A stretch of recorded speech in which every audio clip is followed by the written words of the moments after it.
It was December 24, 2025, late afternoon.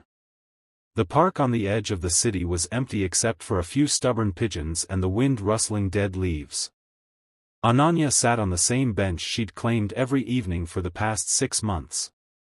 She was 31, divorced, no kids, and had moved to this new city for a job that paid well but left her hollow. The bench faced a small frozen pond where kids used to skate in winter. Now it was just ice, reflecting gray sky. She came here because the apartment felt too quiet, and scrolling through everyone's perfect holiday posts made it worse. Today she'd brought a thermos of chai, extra ginger, the way her grandmother used to make. She sipped slowly, watching her breath fog the air. A man appeared on the path. He was older, maybe 60, wearing a faded navy coat and carrying a small plastic bag.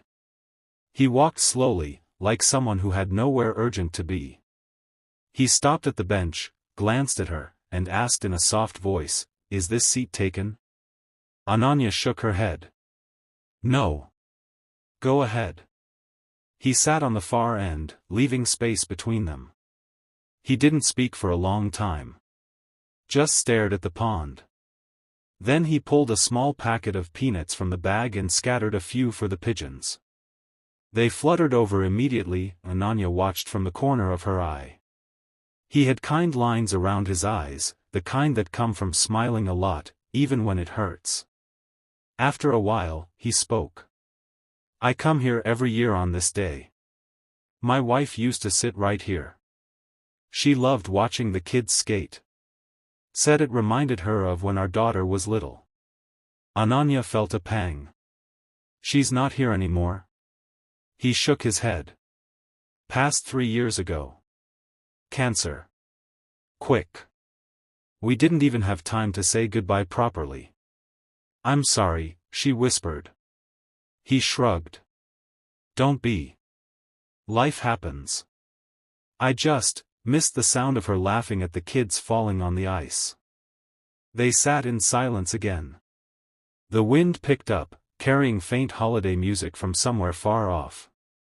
Ananya felt something shift inside her. The ache she'd been carrying wasn't hers alone. "I lost my marriage this year," she said suddenly. "Not cancer. Just drifted apart until there was nothing left. I thought moving here would fix it. New job, new city. But I still feel like I'm waiting for something to start." The man nodded slowly. "Waiting's the hardest part. You wait for the pain to stop, for someone to notice, for life to feel normal again. But it doesn't stop. It just changes shape." He reached into his bag and pulled out another packet of peanuts. "Want some? They're unsalted. Better for the birds." Ananya smiled for the first time in weeks. "Sure." They scattered peanuts together. The pigeons came closer, unafraid. One even pecked at her shoe. "My name's Vikram," he said. "Ananya." They talked about small things. The way chai tastes better in winter. How the city had changed since they were kids. How sometimes the best conversations happen with strangers because there's no history to defend. As the sky darkened, Vikram stood up. "I should head back. My daughter's coming over tonight. She brings her little one now. They fill the house with noise again." Ananya stood too. "That sounds nice." He looked at her. "You know, this bench isn't reserved.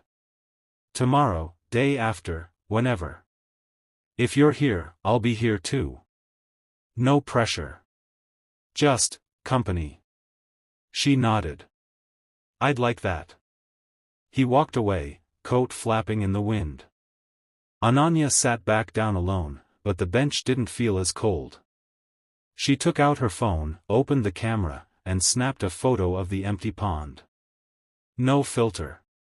Just the truth of the moment. She posted it with one line, "Sometimes the best company is quiet understanding." Her phone buzzed almost immediately. A message from an old friend she hadn't spoken to in months. "Hey, saw your post. Miss you. Coffee soon? Ananya smiled. The ache was still there, but it felt lighter, shared. She came back the next evening. Vikram was already there, with peanuts and 2 thermoses, one for chai. They sat, watched the pond, and talked about nothing and everything. And slowly, day by day, the bench became less about waiting and more about arriving. Sometimes, the most beautiful stories don't have big twists or dramatic endings. They just have 2 people showing up, sharing silence, and letting the quiet heal what words can't. Merry Christmas, and may your benches always have room for someone new. Snowflake.